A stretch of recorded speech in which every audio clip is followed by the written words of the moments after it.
bahwa sekarang yang syariahnya belum sempurna, ya kan nggak langsung sempurna, perlu berproses. Ada yang konvensionalnya kan ke 77 tahun, sedangkan yang syariah baru berapa tahun dimulai. Diusir bank konvensional dari Aceh itu bukan ulah ulama.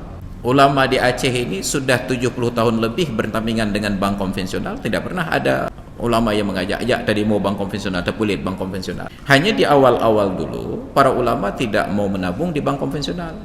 Ke Bahpeng Celeng ke rumah. Ulama di Aceh nggak ada masalah dengan bank konvensional. Hanya ketika sudah ada alternatif syariah, mendakwahkan masyarakat bertransaksi dengan cara yang syariah, kalaupun tidak sepenuhnya syariah, minimal sudah tidak sepenuhnya riba.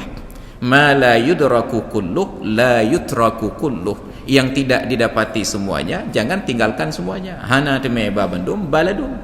Ini prinsip dasar. Lalu siapa yang usir bank konvensional?